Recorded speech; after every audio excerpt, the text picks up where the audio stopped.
The year is 1998. My dad got a new computer for work, which meant that we, kids in my family, got his old one. And for the first time, my family had a computer for kids' use with an internet connection. We were homeschooled, and I was starting to take a couple of online classes, so it was important that we had access to the internet as well as to word processors to write our papers and stuff. I remember so clearly the many talks my parents and us girls had about computer safety. Our computer was in the middle of our music room, where we often had a sibling practicing the piano, and which neighbored the kitchen where my mom usually was. We could only go online with permission, and it was a dial-up on our one phone line, so it's not like you could sneak that. We were never, ever to use the computer when mom and dad weren't home or after they had gone to bed. Social media didn't exist, but we were allowed to go into pre-approved chat room type forums on specific topics that interested us with other kids. I really liked ones about horses because I was really into horses. And I still remember the posts and interactions that we would have. We were never to tell anyone our name, what city or state we lived in, how old we were, or anything personal about our family or ourselves. No one would have dreamed of allowing a kid to post a picture of themselves online, so that never even came up. Despite the other precautions of being in the middle of the house with our siblings in the middle of the day, with fairly limited time that we could use and fairly limited things we could do, our parents would still check our browser history regularly, and because it was a computer the whole family used, search results, web history, all that was available to everybody. I'm sure many of these rules sound really familiar to you when you think about how you grew up when you and the internet were young. So now I ask, in the last 20 years, has the internet gotten safer?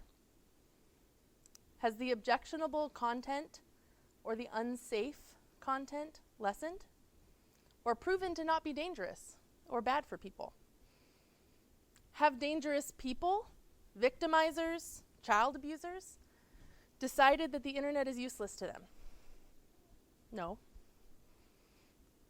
And since that time, we have also invented whole new areas of unbelievably powerful internet usage, the scope and impact of which would have been unimaginable in 1998. Streaming video, internet TV, connected, high-powered video games, and of course, social media. These things that were non-existent when I was in high school are now the world's most powerful communication and entertainment tools. And to cap it all, it is sitting in our pockets on an entirely private device that many parents let their kids go to bed with. Why? What's changed? My goal this afternoon is not to scare or shock or bore you with statistics, though I will include a lot of them. It's not to create a boogeyman or a big bad that we have to be scared of and to worry more about.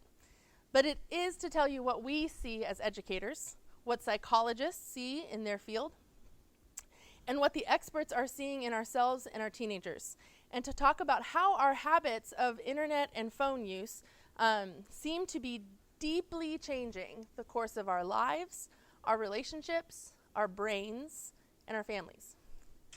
I do this because mindfulness is our greatest tool towards building a good life, and part of our job as adults with kids is to help them navigate waters that are too deep, with too powerful a current for them to navigate alone. When I started to write this talk a few years ago, I was intending to focus primarily on screens as they're used in schools, and specifically why we don't include them here. And we will talk about that issue for sure. But it is just so much more broad and more important than that. And the effect of smartphones and widespread internet usage in our teenagers in particular is so incredibly powerful to our life at school that it just wouldn't be enough to only talk about technology in the classroom. So I'm going to address a lot of it. So let's talk about the internet. In the last 20 years, the internet has changed nearly every aspect of how we live. It has transformed our work through email and websites. It has changed our record keeping and medicine. It has changed the way we shop. I have never banked without the internet. I do not know how. I would have no money or no access to it. So I'd probably have a lot of money because I would have no idea how to get to it. I have never balanced a checkbook because I never had to. I got a bank account the same year I got my own laptop and smartphone. I wrote this paragraph about how the internet has changed everything before COVID originally. And so yesterday when I was going back over it, I was sort of taken aback about how much more true this is now. On September 1st of this year, so just 3 weeks ago, Pew Research reported that 90% of Americans said that using the internet was an essential lifeline during the pandemic, and 72% of parents said that their K-12's kids are spending much more time on screens now than they ever were before. I went through an entire pregnancy during the COVID pandemic, and my doctor and I met online. It's very weird, right? I was like, I'm good. I don't know what else to tell you. The rapid rise of the internet has brought about immense changes, many of which are very good. We stay connected and we stayed employed when we couldn't leave our homes. That's awesome, and the internet gave us that. Our productivity in our work has skyrocketed over the last few decades, and we are seeing advances in countless fields because of the power of the internet, the cloud, and of course, social media. Social media is an incredible phenomenon. I got a Facebook account in college and an Instagram account more than 10 years ago. It is a little hard for me to imagine my life without it. My move to Texas, my engagement and wedding, the birth of our children, all were announced and properly photographed for the internet. I stay connected to my college friends, grad school friends, my friends from California, all because of the wonders of social media. Better yet, I have watched my niece and nephews grow up, witness daily moments in the life of my parents and my sisters, and shared with them our life here in Texas in ways that wouldn't have been possible without social media and FaceTime. I would truly have, in some ways, an impoverished social life, specifically my family, extended family life, if I were to lose these connections, especially because I live over 1,000 miles away from some of the people I love the most.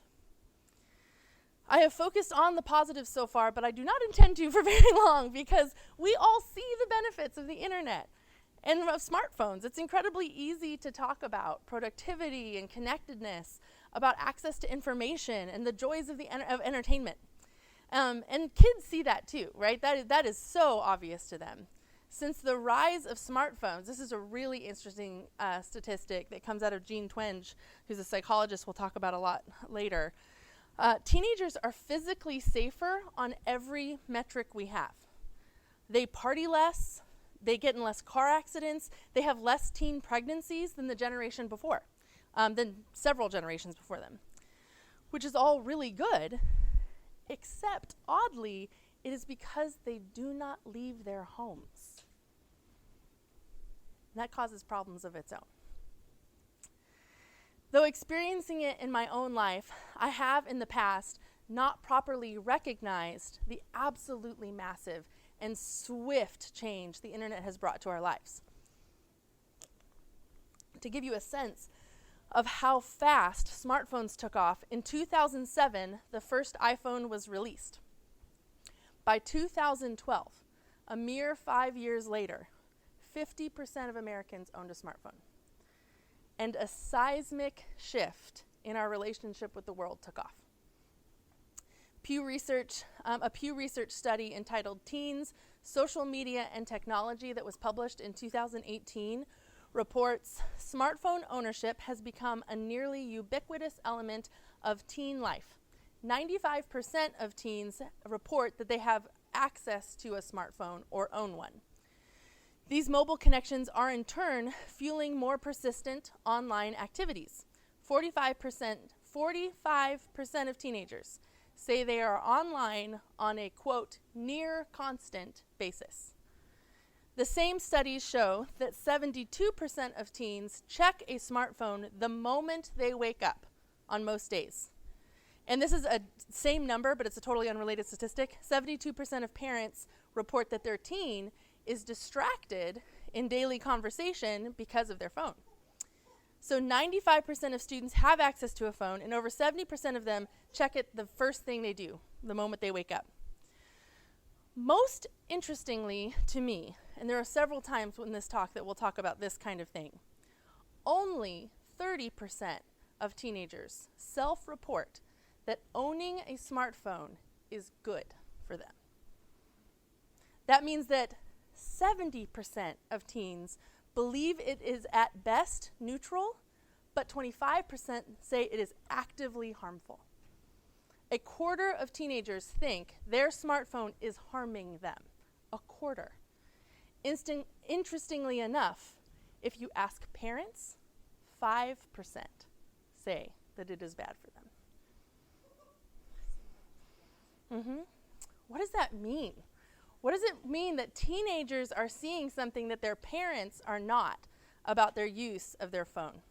This sense of harm, by the way, does not stop teenagers from using smartphones and social media. Just last week, the Wall Street Journal published a series of articles called The Facebook Files. I read them all yesterday in preparation for this, and it is illuminating. In documents obtained by the Wall Street Journal just last week, Instagram's own internal research board has known for years that teenagers feel out of control of the time that they spend on the internet. This is a quote, it's kind of a long one. Instagram's researchers noted that those struggling with the platform's psychological effects, there are many, and we'll talk about them in a second, weren't logging off. Teens regularly reported wanting to spend less time on Instagram, this presentation noted, but lacked the self-control to do so. Teens told us that they don't like the amount of time they spend on the app, but feel like they must be on it. An Instagram research manager explained to colleagues, according to the documents obtained by the newspaper, they often feel addicted and know that what they are seeing is bad for them and their mental health, but they feel unable to stop themselves. Instagram, owned by Facebook, has known this for 3 years, and they are currently working on a product called Instagram for Kids. They do not care that this is what's happening. Teenagers are spending more on time online. But you know what? They're always doing something, right? Adults have never been entirely comfortable with how teenagers spend their time. It is a generational, time-honored tradition that all adults think the way teenagers spend their time is weird and hard to understand. But I think we have to start understanding. Your generation, my generation as a parent, myself as a parent, is the first generation of parents who are able to make conscious decisions about smartphone and internet use based on real research and experience of how the internet shapes kids. Before now, we just have not known. It's just, remember, this is like, it got ubiquitous just 8 years ago. Just 5 years ago, much of this research didn't exist at all. But it does now, and it's time to start paying attention. The average American teen has nearly 6 hours of leisure time a day, as of 2018. They will spend, statistically, half of it online. Boys spend an hour more time online than girls do per day, statistically. And this totally threw me for a loop, and I couldn't figure it out until I realized that video games count. And that's why. Boys tend to spend a lot more time on videos. Why is this significant? Because it is not just teenage self-reporting that is demonstrating negative trends. If the average teenager is spending 3 hours a day online, what is it doing to their minds, their bodies, and their soul? Up until recently, we have not known. But I think we now have a significant body of evidence, one that is ever growing, and it is not good. Teenagers spending 3 or more hours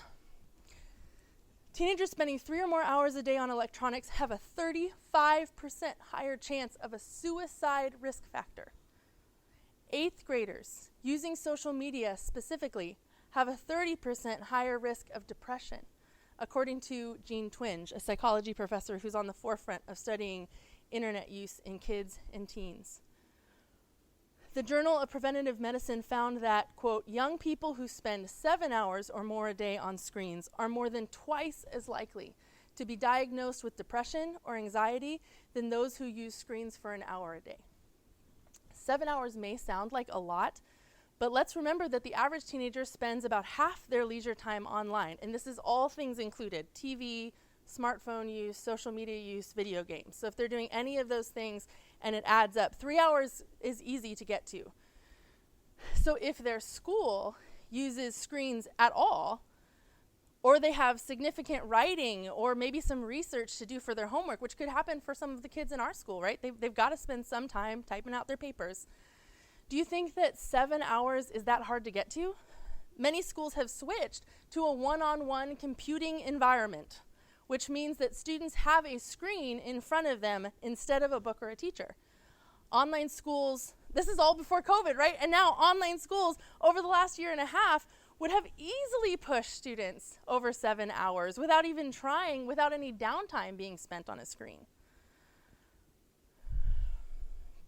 Teens, by the way, are very aware.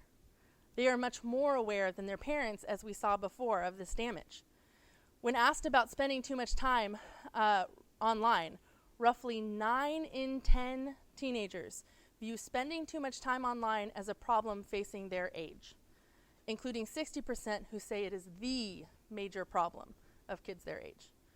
The evidence is clear that spending too much time online is causing students to be depressed, anxious, and ironically, to feel more alone than ever. As I mentioned a minute ago, psychology professor Jean Twenge is a research specialist in teenage and young adult behavior in San Diego, out of San Diego State or University of San Diego. A few years ago, Twenge noticed what she called, quote, monumental and sudden changes in teenage and young adult behavior, starting rather suddenly in 2012, which is the year, remember, that 50% of Americans got a smartphone. The group born between 1995 and 2012, a group she dubs for her research iGen, is markedly different than previous generations due to the increase in smartphones and social media. And what is the difference? She says, it is not an exaggeration to describe iGen as being on the brink of the worst mental health crisis in decades. I hate reading that sentence because it does not surprise me at all. I have worked closely with high schoolers and college students for the last decade, and I see it every single day. She continues, much of this deterioration can be traced directly to their phones. Twenge writes, around 2012, I noticed abrupt shifts in teen behaviors and emotional states. The gentle slopes of the line graph became steep mountains and sheer cliffs, and many of the distinctive characteristics of the millennial generation disappeared. In all of my analysis of generational data, some that reaches back to the 1930s, I have never seen anything like it. She continues, even when a seismic event like a war, another technology leap, or a free concert in the mud plays an outsized role in shaping a group of young people, no single factor ever defines a generation. Parenting styles continue to change, school curricula and culture change, and these things matter. But the twin rise of the smartphone and social media has caused an earthquake of a magnitude that we have never seen. There is compelling evidence that the devices that we have placed in young people's hands are having a profound effect upon their lives and making them seriously unhappy. Why aren't adults paying more attention? Why haven't we noticed? This is where I feel a strong need to get people in our school, at least, to pay attention. And I hope to do that in part by sharing what we see on a daily basis. Teenagers, even the happy ones, we have happy kids here. We have good kids here from strong families, are at constant risk of a myriad of life-altering issues and crises, and it is really, truly hurting them. In my 10 years of teaching, the amount of coarse, crass, demeaning talk from boys about girls has skyrocketed. Our boys are good boys. They're simply joking. and repeating what they hear. They have constant access to the coarsest, weirdest, meanest stuff the world can come up with. It's all on TikTok. We had a 6th grader last week singing the foulest song I had ever heard under his breath, quietly to himself. The teacher went ahead and just laid out the lyrics in the behavior report to his parents, who were mortified and devastated and had no idea where he got it from. The student didn't even really know what he was saying. Children are designed to be imitators. It is their nature because God wants them imitating you, not some TikTok star or, God forbid, a porn star. They will imitate, and they will imitate that which they spend their most time on or they are most impressed by. If your kid is spending 7 hours a day on a phone, computer, or tablet, or 5 hours, or 3 hours, or even 1 hour, they are going to imitate what they see. The benefit of being online for just 1 hour is that there are 23 hours of their day in which they're being influenced by the people in their actual lives. Their parents, their friends, their teachers, their pastors and priests and spiritual advisors. These are the people that you have carefully provided for your student. And yet they won't get the benefit from them if they're spending all their time looking at the person on the screen instead. The internet, and especially social media, a kid or anyone can curate the world they want to see. If you decide that you are really a squirrel in a teenage girl's body, you can find other squirrel kin out there to validate this great discovery. I wish I was making that one up. I am not. That is out of direct experience. Perhaps more commonly, if you feel like you don't fit in, or your parents don't understand you, if you feel sad all the time, or wonder if you're not really a man or a woman, all of these doubts and fears can be taken to the internet and find a willing and ready audience to tell them whatever they or that person wants them to hear. It is incredibly simple to create an echo chamber telling you that your parents don't really love you, that your faith is crazy, that you're a squirrel, or that the reason that you're sad and confused is not because you're a teenager, and being a teenager is hard, but because you're really gay. You just didn't know it. I've only ever been a part of truly great Christian schools, full of amazing, good, thoughtful, and well-supported students, which I want you to keep in mind when I tell you that the amount of gender dysphoria, sexual identity questions, extreme depression, suicidal thoughts, self-hatred, online bullying, and more we see is always rising and always devastating and always traceable to an online experience. In my personal experience as a school administrator, I have had 2 incidents of attempts by a stranger on the internet to lure a student away from their home. And wonderful parents have caught it just in time to save their student from physical harm, but obviously great emotional damage had already been done. Colin Karchner, in his work with his organization Save the Kids, spoke with an American prosecutor for online sexual exploitation of children. The prosecutor said that perpetrators, every single one of them, found their victims on social media. There was no exception. The internet has not grown safer. We have just grown less diligent. Whenever I am dealing with an extremely troubled or depressed student, the first thing I know I can count on is that they spend too much time on their phone. And the first thing I want to do is rip it from their hand, tie a millstone around its neck, and throw it into the sea. We have placed all the evil, disorienting, confusing, depression, and scary things of the world into our children's pockets, and we've called it good. After that half of the talk, I kind of feel like I don't need to go into the other half about technology in the classroom because what we've been talking about is so important. But this is a twin issue of how we use our time in the classroom, and I think they come together to form a really robust picture of what we're looking at. the National Education Association, quoting UCLA education professor Noel Ennedy, called classroom tech an era of unfulfilled promises.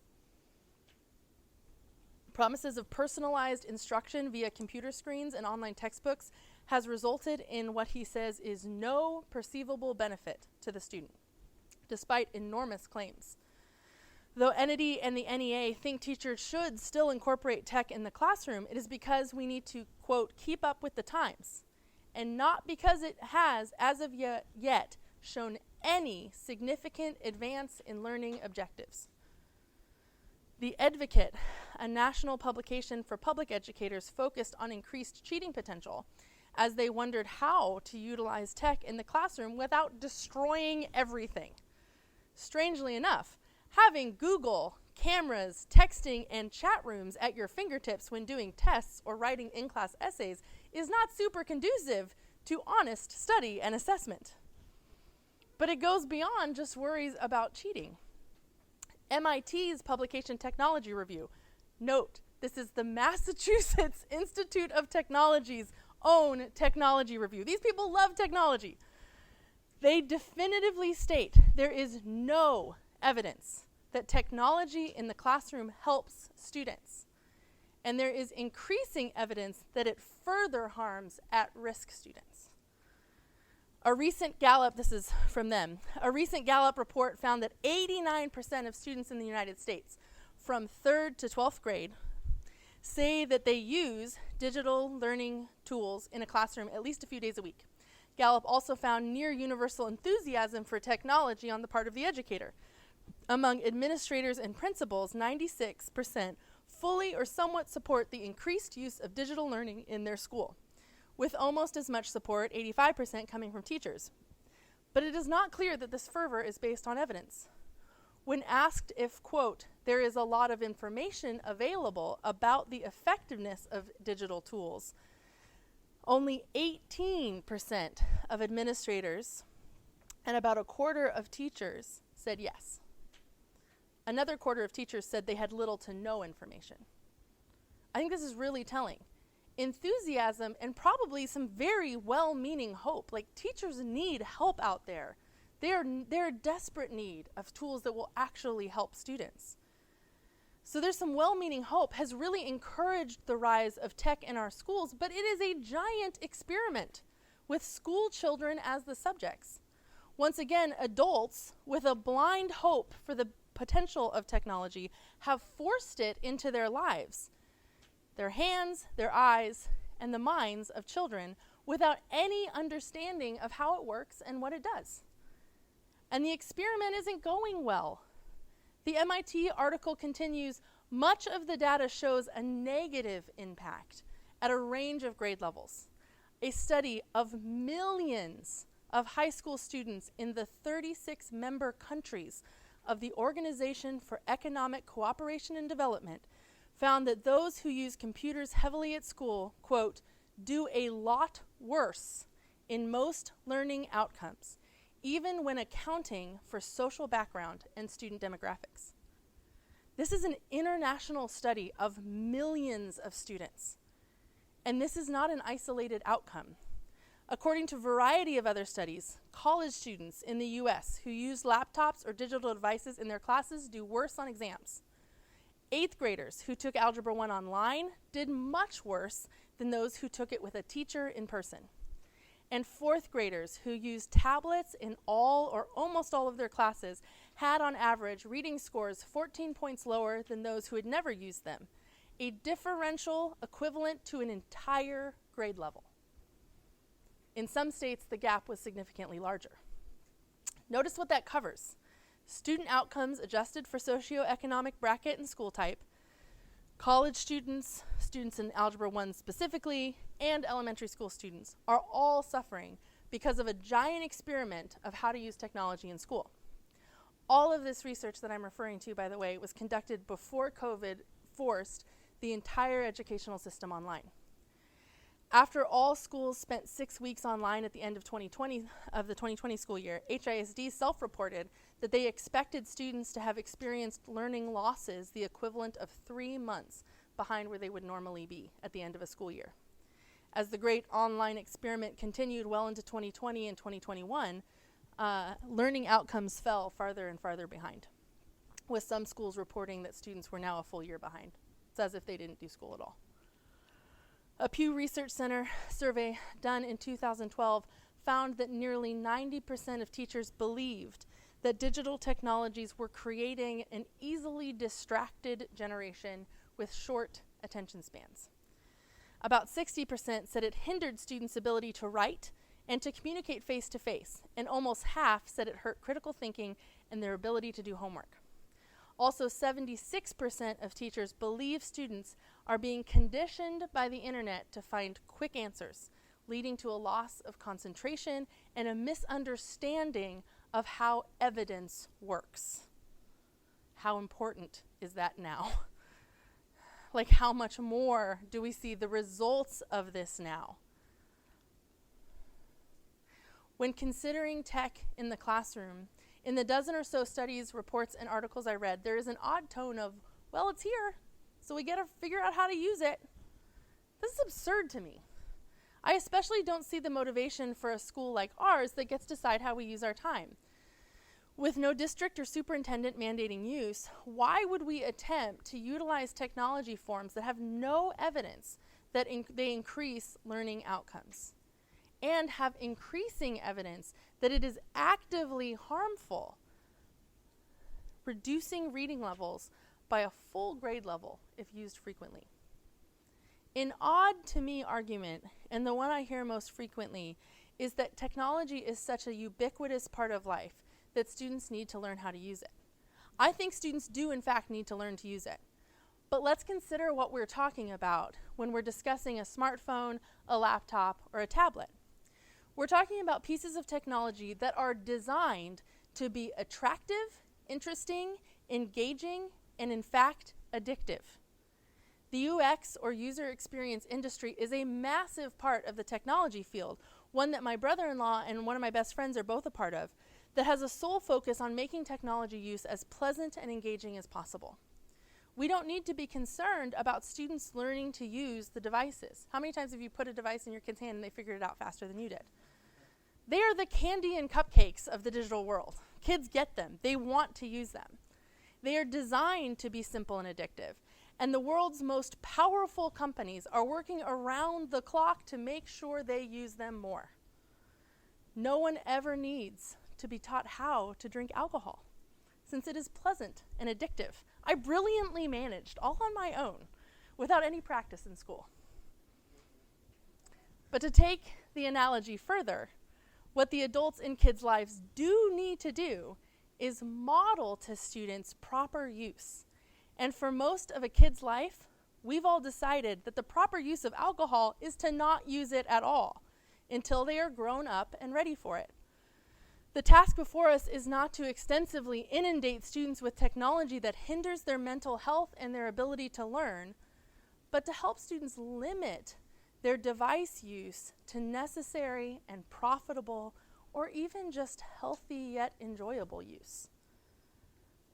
I think one thing we need to recognize about tech in the classroom and for personal use is a simple but profound principle. If you are doing one thing, you're not doing something else. If you're doing one thing, you're not doing something else. So my question has become, what are we missing out on when we're on screens in the classroom or in our homes? What are we not doing in the classroom if we're wasting our time on a tablet that's not going to help us? What are we not doing in our homes when we stare at the television, our phones, or our computer screens? And I think this is where the real danger of overuse of technology, the reason why overuse makes us so depressed and the use in classrooms makes us so stupid. The very first sentence of Leo Tolstoy's Anna Karenina states, "All happy families are alike. Each unhappy family is unhappy in its own way."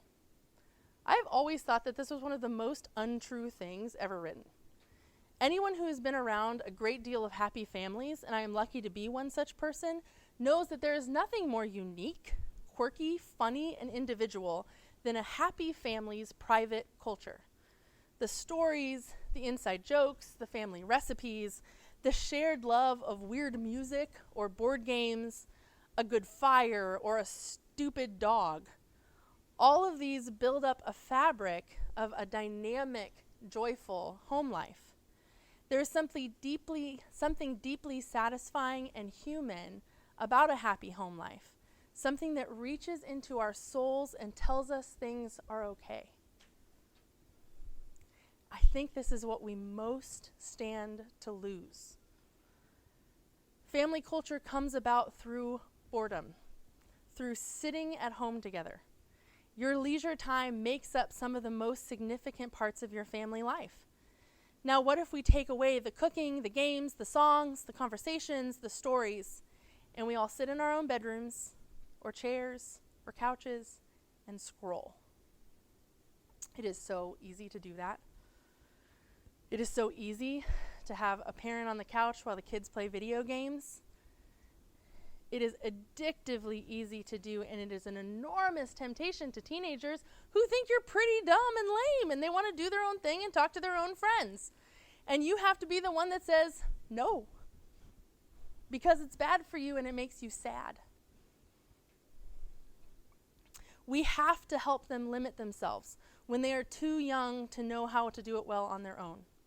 Remember, the average teenager has 6 hours of leisure time a day, and half of it is spent on their phone. They have a nearly 30% increase in suicidal tendencies.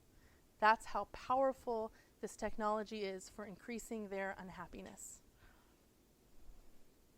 So what's the solution? I have some suggestions. My suggestion is that healthy and profitable use of technology in the lives of children is 1 hour a day or less on a shared device. Their time online should be spent on real relationships with their real friends and their real family, hobbies that they really like that reach outside of the screen. You can use the internet well if you're engaging with people who you actually know in positive ways, in ways that increase your interactions when you're in person. It's actually the one exception to use of social media. Use of social media always makes you sadder unless you are interacting with your real friends and you're writing things to them. If you're just scrolling, even real friends, you're going to feel sad.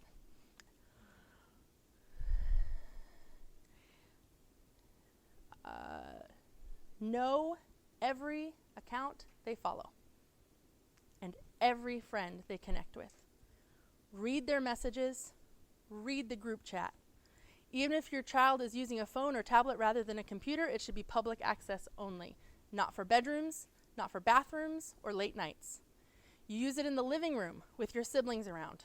Parents must check a browser history, chat logs, and social media accounts at least weekly, while keeping in mind that private browsing is 100% easy for them to do.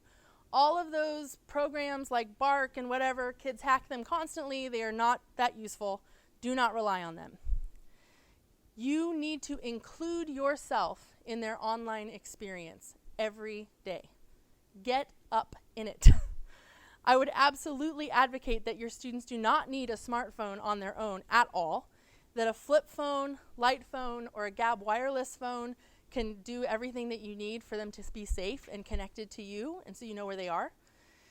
Your students also, by the way, do not need any sort of group chat in order to be successful at school.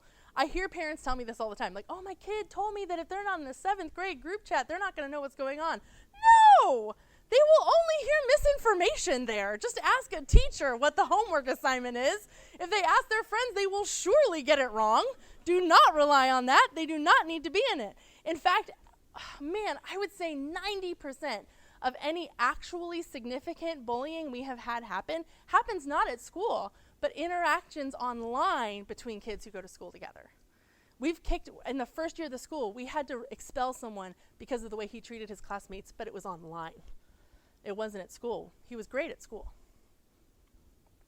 He was really harmful online. So they don't need that.